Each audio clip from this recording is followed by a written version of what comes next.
Tes. Tes. Assalamualaikum warahmatullahi wabarakatuh. Alhamdulillah wassalatu wassalamu ala Rasulillah wala haula wala quwata illa billah, amma ba'd.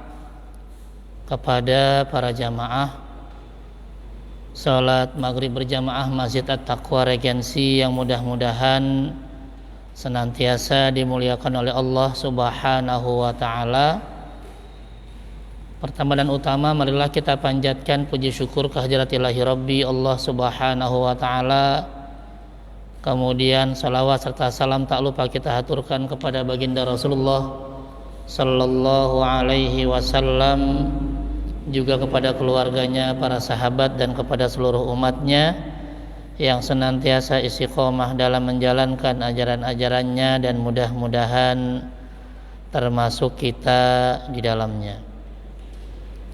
Para jamaah babullahi wa rasulih, kajian kita sudah masuk tentang al-ghuslu wa ahkamuhu wa anwa'uhu, tentang mandi, hukum-hukumnya dan macam-macamnya. Bicara tentang mandi itu hukumnya cuma ada dua. Satu, mandi wajib. Dua, mandi sunnah. Ya, kita masuk bab thaharah ya. Bicara mandi ada dua. Ada mandi wajib dan ada mandi sunnah. Ya. Nah, kenapa harus ada mandi wajib? Mandi wajib itu cuma 4 masalahnya. Satu, karena janabah. 2, karena haid, ya, menstruasi. 3, karena wiladah, melahirkan. Dan yang keempat, karena al-maut, kematian. Ya, jadi mandi wajib itu ada 4 sebabnya. 1, janabah atau orang bilang junub. Yang kedua, haid, menstruasi. Yang ketiga, wiladah, melahirkan. Dan yang keempat, al-maut, kematian. Ya, sedangkan yang sunnah nanti sangat banyak. Ya, ada mandi karena sholat Jumat, mandi karena sholat istisqa, ya, mandi juga nanti karena ada kaitannya dengan umroh dan haji. Ya, mau sholat id dan seterusnya, itu banyak sekali. Tapi kita fokuskan ke yang wajib ini. Termasuk mandi kita untuk kebutuhan sehari-hari, untuk kebersihan, itu masuknya mandi sunnah. Ya, kalau di zaman Nabi, kalau bisa seminggu sekali mandinya. Kenapa? Di sana air susah. Ya, di sini bisa sehari minimal 2 kali. Di zaman Nabi seminggu sekali, saking susahnya air. Itu pun juga dulu jarang yang mandi. Sampai ada hadis dari Bukhari, ya, nomor 85, dan hadis Muslim dari Abu Hurairah, Rasulullah SAW bersabda, hakun ala kulli muslim, ya, an yaktasila fi kulli sab'ati ayamin yauman. Sebaiknya kalau ngaku Islam itu ya seenggak-enggaknya seminggu sekali lah mandinya. Ya. Jadi kita masih luar biasa lebih bersih ya, karena kita air banyak. Yaghsilu fihi, lihat mandinya kayak apa? Yaghsilu fihi ra'sahu wa jasadahu. Mandinya itu basahi kepala dan seluruh badannya. Berarti memang sebelum ada Islam enggak kenal mandi. Dulu kenalnya mandi Kobe, cuma cuci muka doang. Ya. Bahkan nanti diterangkan oleh ulama bahwa yang dimaksud dengan mandi di sini seminggu sekali adalah mandi pada hari Jumat. Ya, mandi pada hari Jumat. Itu ya. Jadi saking susahnya dulu air, jadi mandi aja pada males ya.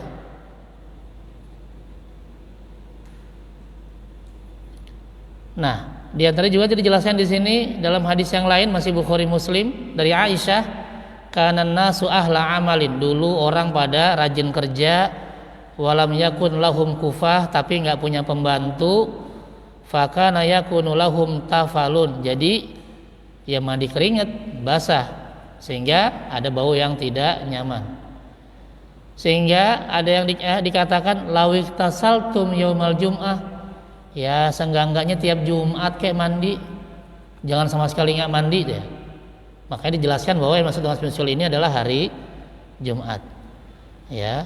Atau dalam hadis yang lain dikatakan, kata Rasul, lau annakum tatohartum, seandainya kalian membersihkan diri, maksudnya mandi, liyaumikum hadza, pada hari ini, hari Jumat, ya, saking memang nggak mandi-mandi, ya. Oke ya, itu tadi sedikit tentang prolognya ya. Nah, janabah sudah dijelaskan kemarin ya. Yang dimaksudkan janabah atau junub adalah dua. Yang pertama adalah keluarnya air mani, dan yang kedua adalah hubungan suami istri. Jadi kalau keluar mani baik dalam keadaan terjaga maupun tertidur, itu sudah harus mandi wajib. Kalau hubungan suami istri, ya baik keluar atau tidak, maka harus mandi wajib. Itu bicara tentang janabah. Ya, itu jelas poin pertamanya. Sebelum selanjutkan ke poin 2, 3, 4, ada pertanyaan?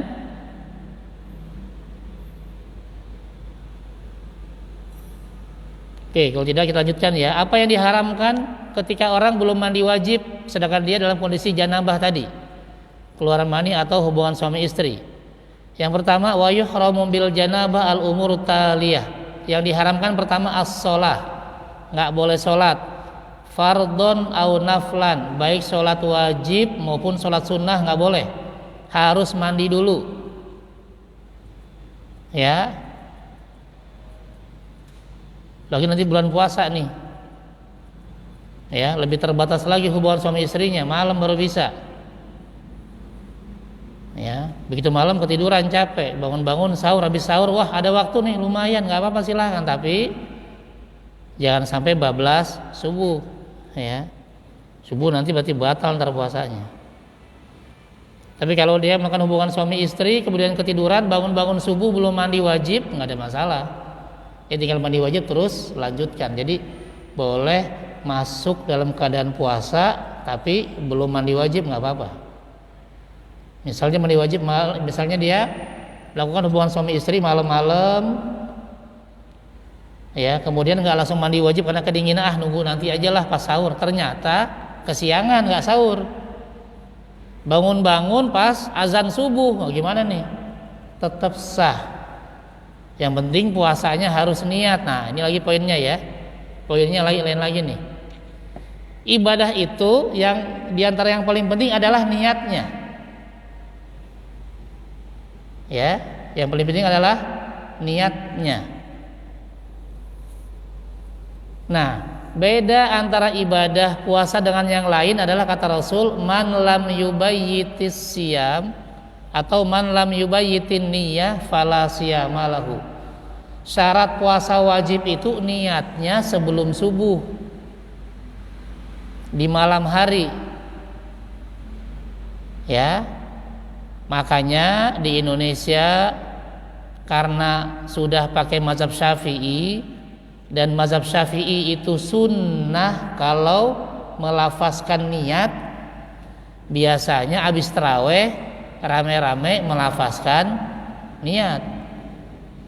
Karena nanti bicara niat juga ada dua, bicara niat puasa nih. Ada yang sekaligus di awal puasa saya niat puasa 1 bulan. Boleh nggak? Kata mazhab Maliki boleh, tapi dalam mazhab Syafi'i harus setiap malam. Kenapa? Karena puasa itu ada awal dan akhirnya. Begitu subuh masuk awal puasa, begitu maghrib selesai puasanya, berarti selesai ibadahnya. Berarti besok mau puasa lagi ya niat lagi. Itu ya, makanya mazhab Syafi'i menekankan nggak bisa niat itu full untuk 30 hari atau 1 bulan, tapi harus tiap malam. Nah, karena itu pas selesai tarawih biasanya rame-rame baca nawaitu sauma godin. Biar nanti kalau dia mau niat atau dia mau sahur kesiangan, oh udah niat pas habis tarawih kemarin. Itu ya, kalau di kampung-kampung pasti begitu tuh. Ya, habis tarawih 23 rakaat, selesai doa, terus sebelum pulang rame-rame baca nawaitu sauma godin. Ya. Nah, di sini rame lagi yang begitulah, yang salah lah, apalah. Lah justru kalau nggak niat terbingung besok. Ya ingat, oh iya pas pagi perasaan saya belum niat, ya udah nggak sah walaupun udah nahan. Ya, nahan 3 hal kan kalau puasa ya, nahan makan, minum dan hubungan suami istri. Walaupun dia sudah bertahan, kalau nggak niat ya nggak sah ibadahnya. Karena innamal a'malu bin niat. Yang namanya amal ibadah itu dari niatnya, kalau nggak niat ya nggak sah. Oke ya, kita kembali ke sini kok jadi ke puasa ya. Tadi poinnya apa?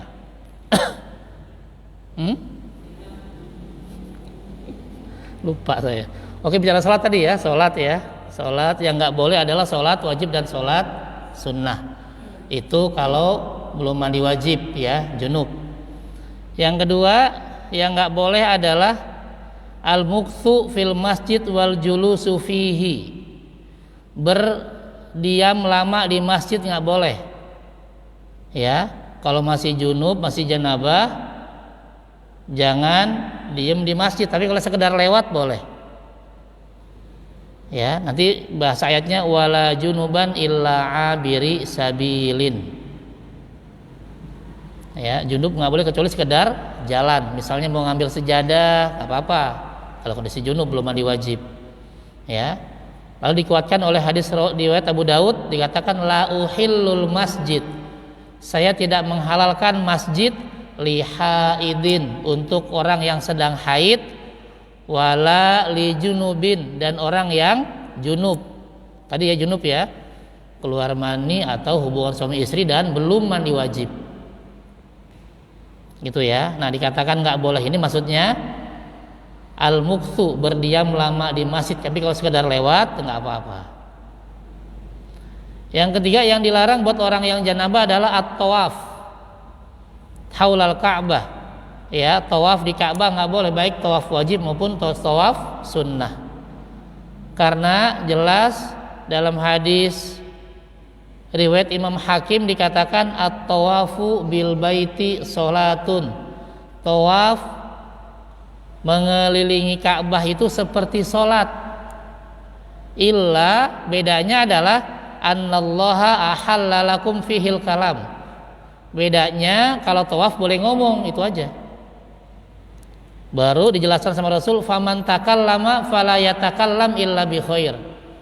Dan ketika tawaf mau ngomong, mau ngobrol, ucapkanlah perkataan yang baik-baik saja. Karena itu seperti sholat. Kalau sholat gak boleh ngomong batal. Tapi kalau tawaf boleh. Ya, karena disamakan dengan sholat, makanya sholat harus wudu, tawaf juga harus wudu. Kalau sholat ya harus suci dari hadas dan najis, tawaf juga sama. Termasuk kalau sedang junub, janabah, dia harus mandi wajib. Kalau belum berarti nggak boleh tawaf. Yang keempat yang dilarang ketika junub belum mandi wajib adalah qiraatul Quran, baca Quran. Ya, dalam hadis Tirmidzi nomor 131 dijelaskan Rasul bersabda la taqra'ul haidu, orang haid, walal junubu, orang yang junub, la taqra, tidak boleh membaca syai'an minal Quran. Ya, tidak boleh membaca ayat-ayat Al-Quran. Tapi kalau niatnya bukan baca Quran, boleh. Misal dijelaskan di sini nih, ya juzulil junubi imrarul Quran ala qalbihi min ghairi talaffuzin bihi. Orang yang junub boleh baca Quran dalam hatinya, ala qalbihi, yang penting nggak ngomong. Ya, kama yajuzulahun nadhuru fil mushaf. Orang yang junub boleh juga ngelihat Quran, tapi baca nggak boleh.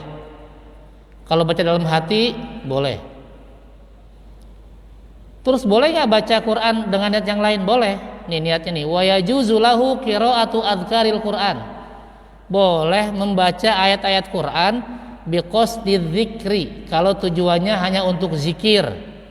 La biqasdil qiraah, bukan untuk membaca Al-Quran.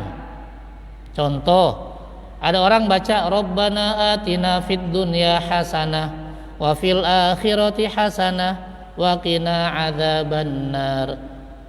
Dia sedang berdoa, sedang zikir, boleh.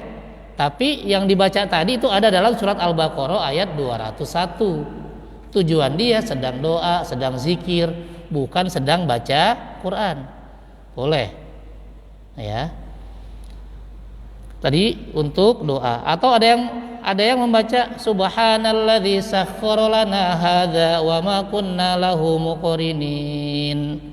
Itu doa ketika ingin keluar rumah, ingin jalan dalam perjalanan musafir. Ya.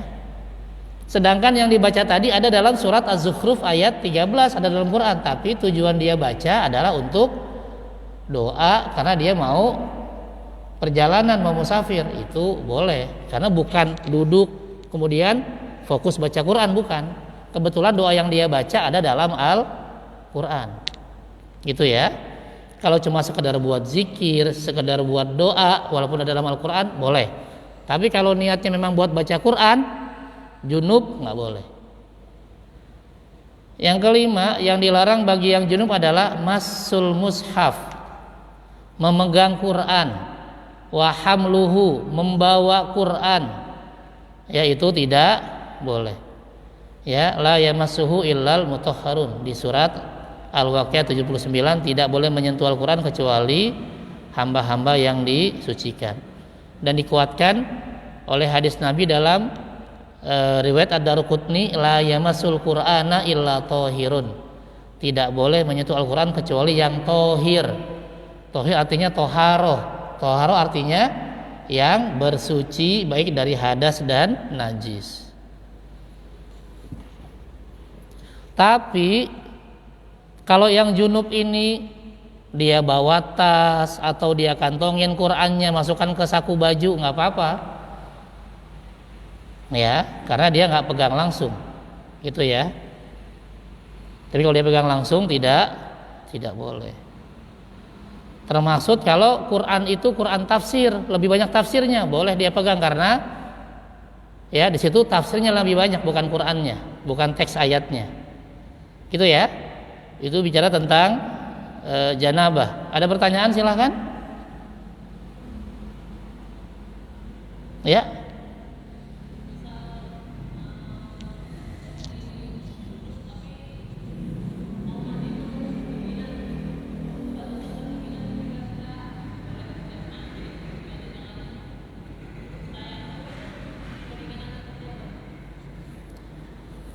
Iya, ketika kita mandi wajib, mau mandi wajib, boleh nggak kita ganti tayamum? Kalau boleh, karena apa?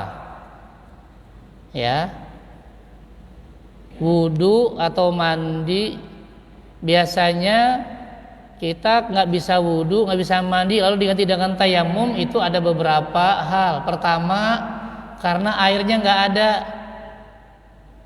Mau wudu nggak ada air, apalagi mandi wajib. Ya udah, dirubah jadi tayamum. Ya.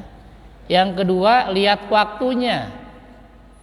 Karena ketika wudu atau mandi wajib itu karena mau sholat, udah dengar azan, mau sholat, inget dia lagi junub, lalu dia mau mandi nggak ada air, ya sudah, mandi wajib satu karena nggak ada air. Ya. Dua, karena ada air tapi jauh banget, itu boleh diganti dengan tayamum. Misalnya air habis, yang ada ngantrinya di Jakarta sana jauh, ya keburu habis waktu sholatnya. Atau kalau di kampung gitu kan suka bawa jerigen, bawa apa kan, kalau lagi kering kan suka sampai berkilo-kilometer tuh. Ya, dia bawa gerobak, bawa apa. Kalau di kampung dulu kalau udah musim kering, karena nggak semua sumur ada airnya. Nah, kalau ternyata dengan dia bolak-balik ngambil air malah kehabisan waktu sholat, ya sudah dia tayamum. karena begitu jauh jaraknya. Ya. Dan bisa jadi juga begitu dia bolak-balik, wudu sih bisa, pas balik batal, balik lagi ke sono, nggak kelar-kelar. Yang namanya jalan jauh. Ya, jadi airnya ada cuma jauh banget. Itu bisa diganti dengan tayamum. Yang ketiga, airnya ada, tapi kata dokter nggak boleh kena air. Dia lagi sakit. Ya, kata dokter, kamu jangan kena air dulu ya. Nanti kalau kena air nih lama sembuhnya. Nah, kalau yang memang sudah jelas kata dokter begitu, ya sudah ikutin. Berarti tayamum. Sampai dokter bilang, udah kamu sekarang boleh, ya, boleh kena air. Kadang-kadang kan ada penyakit, misalnya meriang, panas dingin, nggak boleh kena air sama sekali. Gitu ya.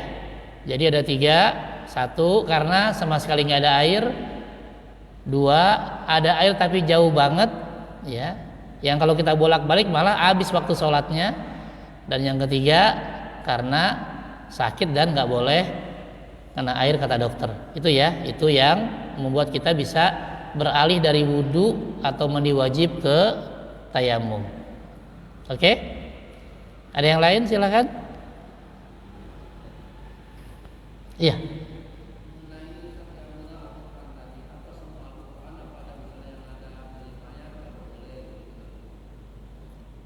Mengenai bacaan Al-Quran,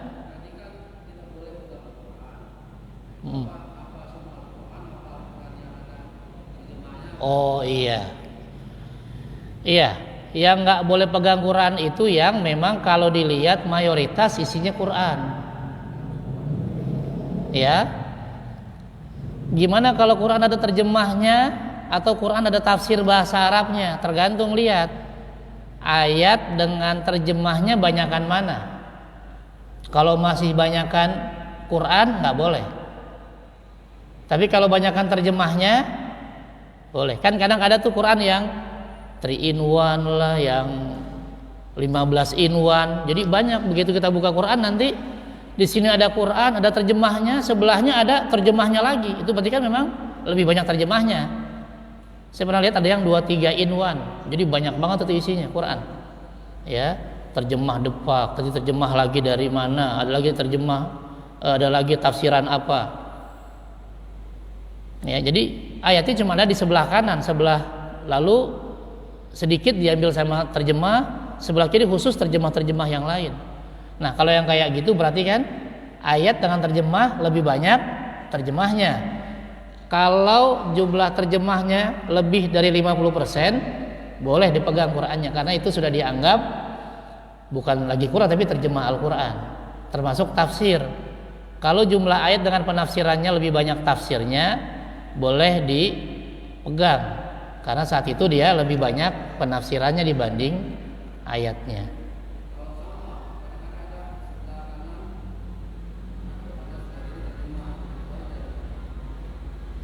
Walaupun kanan kiri, kanan Quran kirinya terjemah, biasanya juga di kanannya nanti atas sampingnya juga ada terjemahnya kan, berarti lebih banyak terjemahnya. Ya, ketika lebih banyak terjemahnya boleh dipegang walaupun tidak dalam kondisi bersuci. Ya, ini penjelasan dari kitab fikih manhaji. Ya, dikatakan di sini boleh ya. Nih, wa kadzalika yajuzu lahu hamlu kutubi tafsir Al-Qur'an, boleh membawa kitab-kitab tafsir Al-Qur'an idza kana tafsiru aktsar, kalau tafsirnya lebih banyak minal Qur'an, dari ayat Qur'annya. Ya, dibolehkan. Jadi kalau udah 90% boleh, tapi kalau lebih banyak ayatnya jangan, masih dianggap Al-Qur'an. Oke? Ada yang lain? Iya, silakan.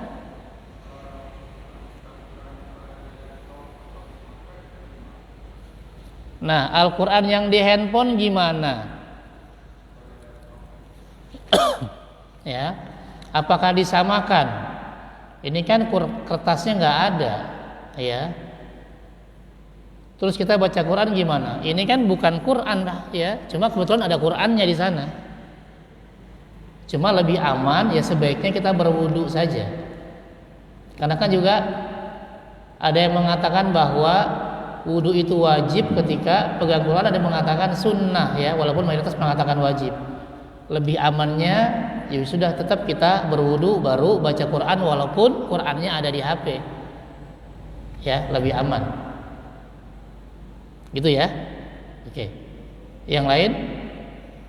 Iya.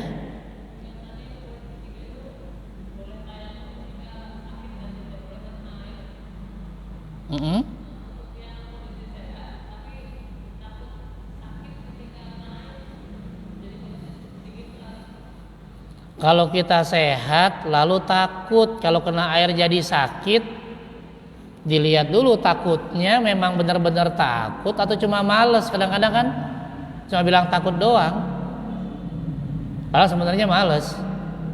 Ya, saya kalau lagi pengajian ibu-ibu nih misalnya nih, pengajian ibu-ibu suka saya bilangin, Bu, kalau suami lagi minta hubungan suami istri jangan bilang nggak mau dengan alasan dingin ntar mandi wajibnya. Kalau masalahnya dingin, masak tuh air biar nggak dingin. Kalau punya duit beli water heater, pemanas air di kamar mandi. Ya, jangan sampai misalnya suami minta padahal dia juga nggak ada masalah, lalu menolak dengan alasan malas mandinya. Nggak boleh. Padahal bukan takut, cuma malas mandinya karena dingin. Nah, tinggal bagaimana suami, udah tenang aja ntar saya masakin airnya misalnya. Ya, jadi kan sama-sama dapat. Jangan suami mau enaknya doang, begitu kelar udah lo terserah mandi kayak kagak kayak. Nah itu kita juga harus mikir, udahlah karena istri juga sebenarnya nggak nyaman, ya sudah oke, ntar kalau mandi saya masakin airnya. Ya, kalau alasan air dingin masak. Ya, apalagi gas habis beli. Apalagi pakai minyak tanah cari. Ya, tapi kalau kita di pelosok gimana ya? Tapi kalau masih bisa, maksud saya jangan tiba-tiba nggak bisa langsung selesai langsung tayamum. Tayamum itu alternatif terakhir. Ya, nanti kalau kita dikit-dikit mindset kita asal dingin boleh tayamum. Ntar bangun tidur tayamum aja lah, malas mandi atau malas wudu, jangan. Ya, selama masih bisa pakai air, pakai. Ya, kalau tadi khawatir cuma karena dingin, masak airnya. Ya, yang penting jangan pas air matang banget kita wudu, jangan melepuh kita. Gitu ya. Jadi carilah cara yang lain selama masih ada air, usahakan tetap pakai air itu. Oke ya. Kalau sama sekali nggak bisa, ya mau masak gasnya habis misalnya, mau beli juga gasnya tutup. Nunggu toko gasnya buka malah habis waktu sholatnya misalnya lah, udah dicari cara yang lain, mentok semua, baru tayamum ya. Tayamum alternatif terakhir. Oke? Iya, yang lain? Lanjut ya. Tadi yang pertama janabah atau junub, yang kedua yang harus mandi adalah haid. Ya. Nanti dalam mazhab Syafi'i haid itu hitungannya minimal 1 hari, maksimal 15 hari. Ya, standarnya biasanya sekitar 6 atau 7 hari. Ya, ini harus fokus juga nih, walaupun kan saya nggak haid betul, tapi kan punya istri, punya anak, punya ponakan. Ya, kita bisa jelasin. Haid itu minimal 1 hari, ya maksimal 15 hari, tapi standarnya 6 atau 7 hari. Jadi nanti kalau istri atau anak kita ya atau siapapun yang mengatakan haidnya lebih dari 15 hari, maka hari ke-16 tidak dianggap haid. Ya, maksimal 15. Maka setelah 15 hari dia wajib mandi dan dianggap dia sudah bersih. Ketika keluar darah lagi dianggap namanya bukan haid, namanya istihadah, darah penyakit. Beda ya, kalau haid dianggap junub, tadi dianggap dia harus mandi wajib. Tapi kalau istihadah dianggap normal. Walaupun istihadah dianggap darah penyakit, tapi dia tetap wajib sholat, wajib puasa. Dia boleh baca Quran karena dianggap bukan haid, beda ya. Kalau haid jelas tadi nggak boleh semuanya, nggak boleh sholat, nggak boleh puasa, nggak boleh tawaf, ya. Tapi kalau istihadah semuanya boleh, ya karena istihadah dianggap suci. Kalau haid dianggap tidak suci, maka istihadah dianggap suci, ya. Cuma bedanya apa? Bedanya ya tetap dibersihkan darah istihadahnya, kemudian dia berwudu dan sholat, ya, atau bersihkan dan sholat. Nanti ada juga penjelasan. Ada sahabat perempuan yang bertanya sama Nabi, ya Rasulullah gimana nih, saya istihadahnya banyak darahnya. Kata Rasul, ya sudah, kalau kamu sholat, ya letakkan di antara kedua kakimu semacam ember, jadi biar netes di ember. Kalau sekarang nggak usah bawa ember, cari aja pembalut, ya pembalut dewasa boleh, ya, atau cari pempes dewasa, ya pempes dewasa boleh, nggak masalah, lebih simpel, nggak usah. Tapi hadisnya harus pakai ember, iya dulu kan nggak ada pembalut, ya nggak ada pempes dewasa. Tapi ini berarti pempesnya bid'ah, aduh ini orang nih ngajinya kemana kali ya, pokoknya harus ember, repot lagi. Ya, karena zaman dulu belum bisa, belum ada teknologinya. Sekarang sudah ada, itu mempermudah. Jadi gitu ya, diingat maksimal 15 hari, minimal 1 hari untuk haid. Ya, kemudian yang biasanya 6 atau 7 hari. Oke, itu tentang haid. Nah, bicara haid juga ini masuk ke masalah baligh. Ya, perempuan dianggap baligh kalau dia sudah haid. Karena ciri-ciri baligh adalah satu, haid buat perempuan, ya, kemudian keluar mani buat laki-laki dan perempuan, atau yang ketiga sudah masuk usia 15 tahun walaupun perempuan itu belum haid dan laki-lakinya belum keluar mani. Ya, jadi batas maksimalnya adalah 15 tahun. Jadi kalau ada yang udah 17 tahun belum haid juga, itu ya tetap sudah dianggap baligh. Nah, baligh ini nanti kaitannya dengan mukallaf. Apa tuh mukallaf? Yang sudah terkena beban syariat. Dia sudah kena kewajiban syariat. Dia sudah wajib sholat, wajib puasa, dan seterusnya. Sedangkan sebelum baligh belum terkena kewajiban.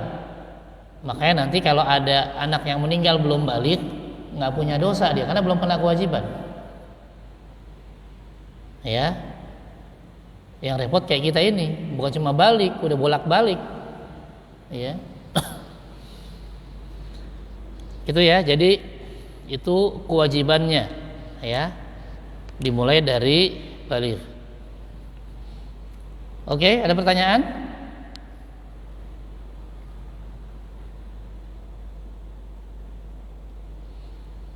Nah, hitungan 15 tahunnya itu bukan pakai tahun Masehi, tapi tahun Hijriyah. Ya. Emang ada bedanya? Ada. Kalau Masehi itu kan 365 hari. Ya, nanti kalau setiap 4 tahun sekali jadi 366 kabisat ya. Februarinya 29. Biasanya 28.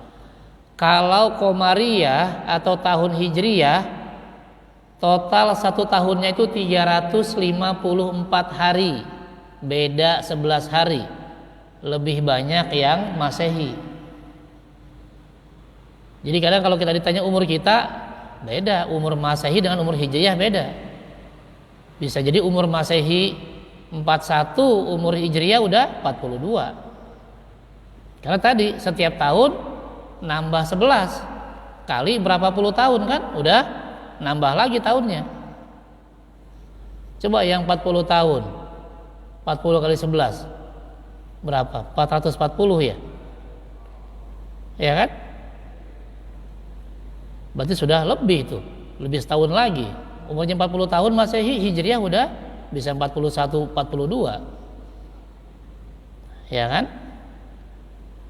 Ya, jadi hitungan 15 tahun ini adalah 15 tahun hitungan Qamariyah atau Hijriah. Ini yang kadang-kadang kita lupa.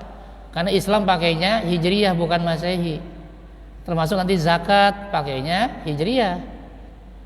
Ya, nanti ada haul 1 tahun penuh, bukan 1 tahun 365, 1 tahunnya adalah 354. Makanya kalau bayar zakat ingatnya saya bayarnya pada saat bulan Hijriahnya bulan yang mana?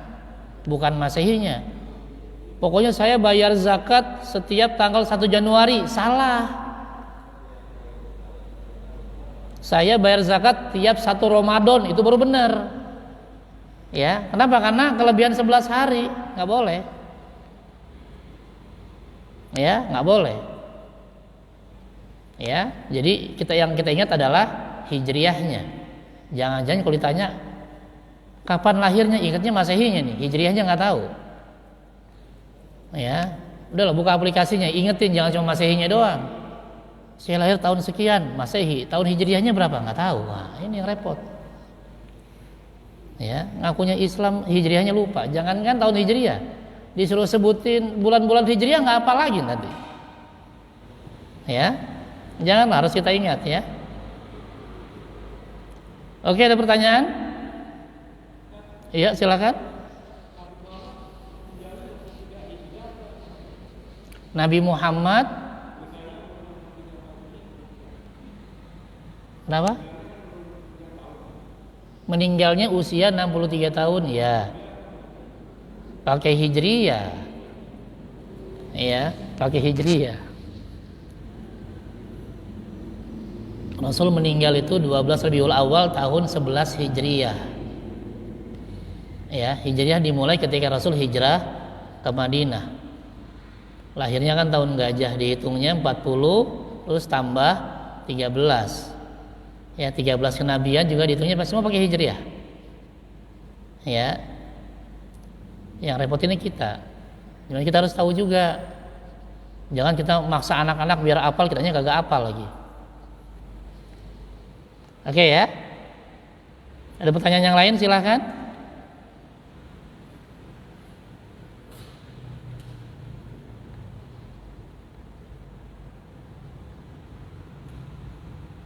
Ya, kita lanjut ya. Bicara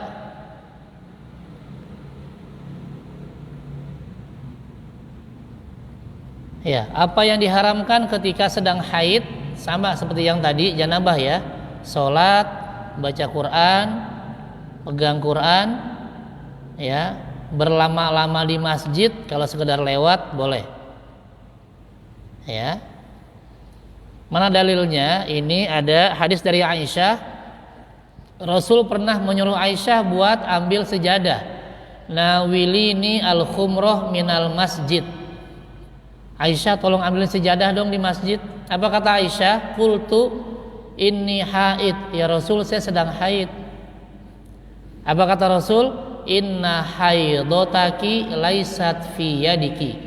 Haid kan bukan di tangan. Sedangkan ngambil sejadah pakai tangan. Maksudnya ya ambil aja, berarti kan boleh masuk masjid ke dalam ambil sejadah, balik lagi boleh. Yang nggak boleh itu kalau berlama-lama di masjid. Kemudian juga tawaf juga tidak boleh. Ya, ini juga hadisnya dari Aisyah. Bayangkan ya kalau Rasul itu istrinya meninggal duluan, nggak ada yang bisa menjelaskan ini. Ini luar biasa. Di antara yang paling banyak meriwayatkan hadis adalah Aisyah. Lihat kata Aisyah, kharajna la nura illal hajj. Kata Aisyah, kami keluar bersama Rasul untuk ibadah haji. Falamma kunna bisarofin hittu. Ketika kami sudah sampai di Sarof, satu daerah dekat Mekah, ternyata saya haid. Fadakhala alayya Rasulullah sallallahu alaihi wasallam wa ana abki. Rasul masuk ke tempat saya dan saya sedang menangis. Qol, kata Rasul, malaki anafisti. Kata Rasul pada istrinya Aisyah, kenapa kamu haid ya? Qultu, saya, kata Aisyah, na'am, ya. Lalu apa kata Rasul? Inna hadza amrun katabahu Allahu ala banati Adam. Haid itu memang sudah takdir Allah untuk perempuan. Jadi nggak usah sedih. Ya, faqdi ma yaqdil hajj. Kerjakan semua urusan haji. Kerjakan semua ritual haji.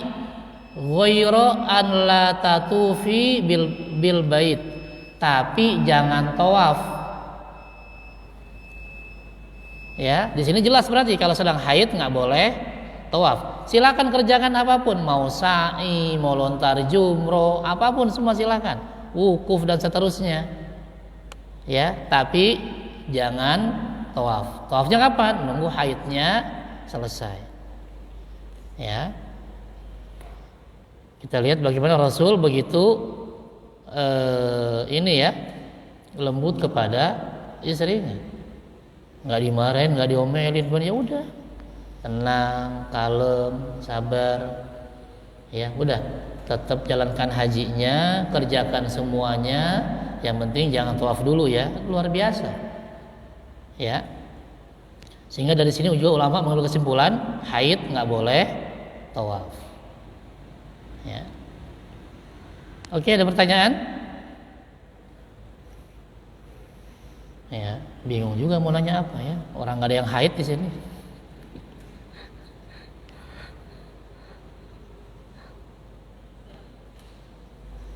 Iya. Kemudian, oh ya silakan.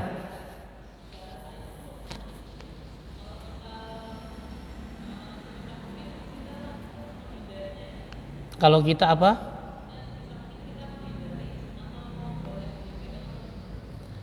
Najis itu bukan harus dihindari terus. Kita boleh bersentuhan dengan najis, boleh. Yang penting kalau mau sholat dibersihkan najisnya. Kalau kita nggak boleh dekat-dekat sama najis, kasihan itu tukang jagal, tukang daging, tukang ayam. Kenapa? Dia kena darah terus. Ya, tukang ikan juga kalau lagi belah-belah kan darahnya, ya.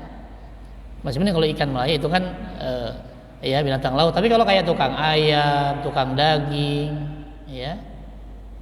Jadi kita bukan menghindari najis, nggak apa-apa. Kita kena najis nggak ada masalah. Tapi begitu kita mau sholat, bersihkan najis itu. Karena diantara syarat sah sholat adalah suci dari hadas dan najis. Jadi yang dagang ayam, dagang daging tadi gitu kan, dia mau sholat, udah. Terserah dia mau bersihkan bajunya yang ada darah atau dia mau ganti baju, terserah. Ya, bukan nggak boleh kena najis, gimana caranya coba? Nggak bisa menghindar mereka. Ya, termasuk kita juga misalnya, ketika kena najis nggak ada masalah, tapi yang penting tadi dibersihkan ketika kita mau sholat, gitu ya. Oke? Ya, misalnya kita mau pipis kena najis ya bersihin. Ya kan, buang air besar masih ada, bersihkan. Kalau masih ada berarti masih ada najisnya. Oke, ada pertanyaan? Cukup?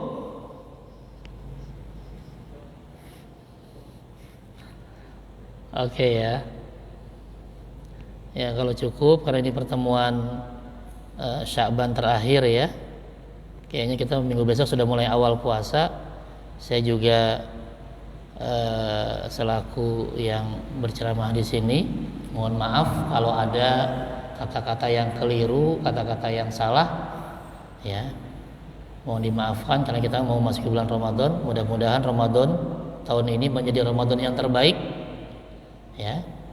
Kita mendapatkan maksimal Ramadannya, juga kita bisa memaksimalkan malam-malam bulan Ramadan dengan tarawih, tadarus dan amal-amal soleh lainnya. Saya cukupkan dengan baca hamdalah. Alhamdulillahirabbil alamin. Subhanakallahumma wa bihamdika asyhadu an la ilaha illa anta astaghfiruka wa atubu ilaik. Assalamualaikum warahmatullahi wabarakatuh.